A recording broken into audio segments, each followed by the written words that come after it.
It's been about 14 years since the release of Half-Life 2 and about 11 years since the release of Half-Life 2 Episode 2, and there are questions. Half-Life 3 is arguably the most anticipated game of all time. There still remains a good amount of hype behind a game that we don't even know is in development or not.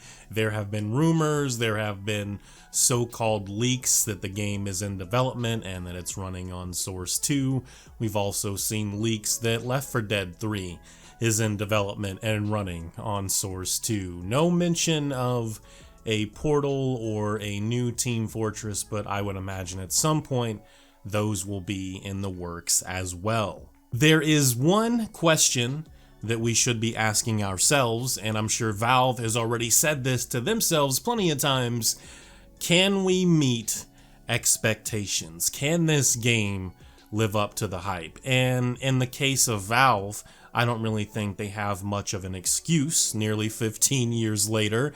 If you challenge yourself, and this applies to a lot of things in life, if you challenge yourself, you may surprise yourself.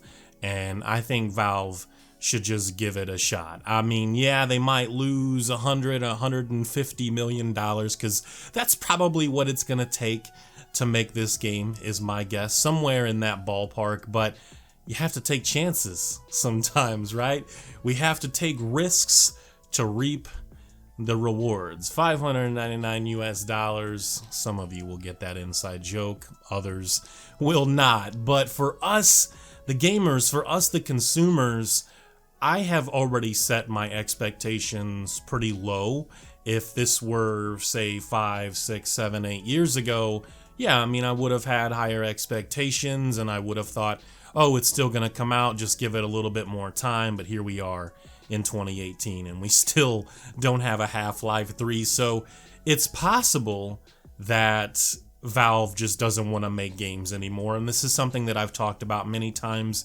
They may just be comfortable enough taking that 30% from all of these companies and making a hell of a lot of money on Steam, and they have their own games and different events that they make money from. So Valve's good, right? They are good. They are not a publicly traded company. They're still independent. All of their money is their money, but it would be in a way a risk for them, but this isn't a huge risk. I feel like Valve, with billions of dollars at this point, can afford to take that hit. They can afford to take that chance on a Half-Life 3 and just give it their all. You know, blood, sweat, and tears, as cliche as that is, as played out as that is. I just feel like with the way Episode 2 ends, if you haven't played it, you won't understand. So for those that haven't played Half-Life, you wouldn't get it, but you can't just do that. Like, it's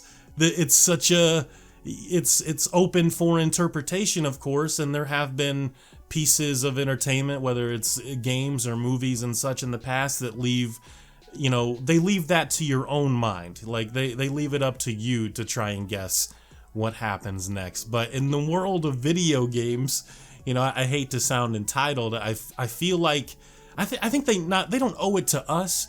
They owe it to themselves to show that they can outdo themselves with the critical success and, of course, the commercial success, because it sold really well over time. And even at the time of release, Half-Life 2 did incredibly well. They owe it to themselves to take that risk, to see if the chance they take will end up surprising even themselves, and us as gamers can either love it, hate it, somewhere in between. But Half-Life 3 should definitely come out. I feel like, myself, I've set the expectations low again because it's been so long, and I feel like if I set the expectations low, even if it's not everything that I wanted it to be, I can still have a really good experience and even feel like it may be a great game that never quite lived up to the second game or even one of the episodes, but still a really well-made game that looks amazing, plays amazing. And I think another thing too with Valve is they changed so much with Half-Life 2 and did innovate in some ways with that game, and they're probably finding it difficult now to innovate in a lot of the same, more impactful ways as a Half-Life 2. So they're like, if we can't innovate with this game,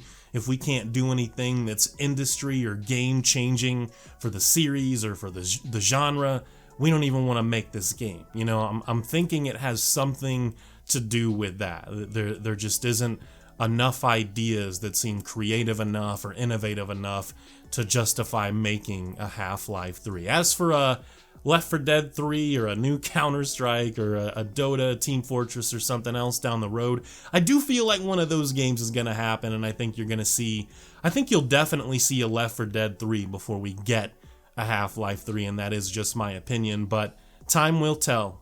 Time will tell. Valve, listen, challenge yourselves. You might surprise yourselves, and that applies to anyone watching this video.